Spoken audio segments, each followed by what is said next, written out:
Selamat datang di The Deep Dive. Hari ini kita mau, coba selami dunia yang sebenarnya kita masuki tiap hari. Pasar digital. Betul, dan bahasan kita kali ini cukup menarik ya. Kita angkat dari presentasi Dr. Ridwan dari Universitas Jana Badra. Iya, kita mau coba bongkar soal struktur, jaringan, sampai harga di pasar digital ini. Gitu. Misi kita simpel aja. Kita mau cari tahu kenapa kok dunia digital ini seringkali cuma ada ya, satu atau dua pemain raksasa. Kenapa mereka bisa dominan banget? Anda pernah kepikiran nggak sih, kenapa misalnya di e-commerce, yang paling besar itu ya cuma Tokopedia, Shopee, atau kalau kita mau cari sesuatu, udah pasti larinya ke Google. Kenapa bisa begitu ya? Nah, itu karena aturan mainnya sendiri udah beda total dari katakanlah pasar tradisional. Beda gimana tuh? Kalau pasar tradisional kan ada batasan fisik ya. Nah, di dunia digital batasan itu hilang. Tapi yang paling penting, yang mengubah segalanya, itu adalah biaya marginal. Oke, biaya marginal mendekati nol. Ini kedengarannya teknis banget. Maksudnya apa sih secara sederhana? Gini-gini, coba bayangin toko kelontong. Kalau mau layani satu pelanggan baru, dia harus beli stok barang lagi kan? Ada biaya nyata di situ. Iya, jelas. Nah, kalau platform kayak Spotify, mau nambah satu pendengar baru, biayanya berapa? Lagunya udah ada di server, sistemnya udah jalan, biaya untuk satu orang itu kecil sekali, nyaris nol. Aha, oke. Jadi karena nambah pelanggan itu ongkosnya murah banget, siapa yang besar duluan dia yang bakal menang telak gitu. Persis. Ini yang secara alami mengarah ke monopoli atau oligopoli. Semakin besar platformnya, semakin efisien dia. Jadi pemain baru itu Mustahil bersaing. mustahil, terutama dari segi harga. Makanya mereka jadi kayak semacam gerbang tol. Anda kalau mau belanja online ya lewatnya Tokopedia, mau cari info ya lewat Google. Oke, masuk akal. Nah, kalau pemainnya udah raksasa semua, berarti mereka udah nggak banting-bantingan harga lagi dong? Nggak lagi, itu bunuh diri namanya. Medan perangnya itu pindah. Pindah kemana? Bukan lagi soal siapa paling murah, tapi siapa yang bisa bikin Anda paling nggak mau pindah dari platform mereka.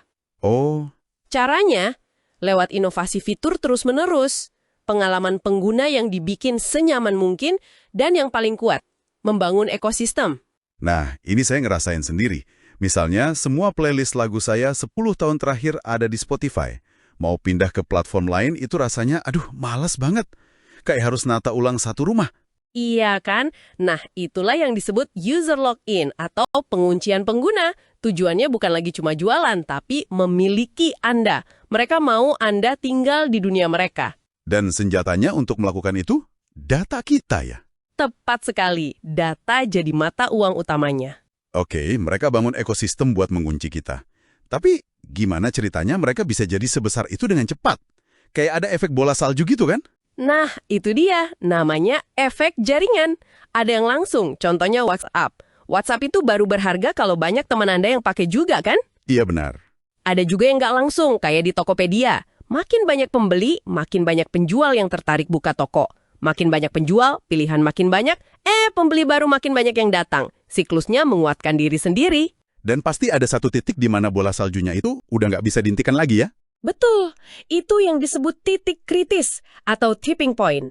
Momen ketika sebuah platform udah punya cukup banyak pengguna dan pertumbuhannya langsung meledak.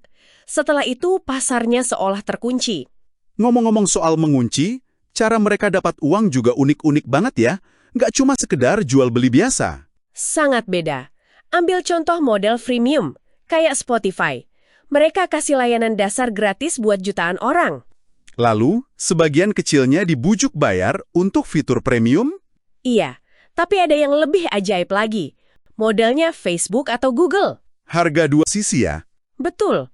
Mereka seolah-olah ngasih layanan gratis ke kita. Padahal kita bukan pelanggan utamanya. Pelanggan mereka yang sebenarnya itu ya para pengiklan. Jadi kita ini produknya. Bisa dibilang begitu. Perhatian dan data kita adalah produk yang mereka jual. Oke, jadi kesimpulannya, pasar digital ini bukan sekedar pasar biasa yang pindah online.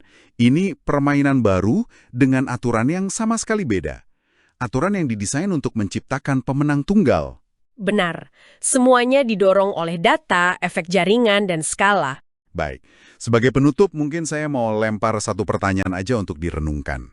Mengingat data adalah aset utama, dan platform ini membangun ekosistem yang mengunci kita, coba pikirkan ini. Sejauh mana Anda sebenarnya adalah pelanggan, dan sejauh mana Anda adalah produk itu sendiri di dalam ekonomi digital ini?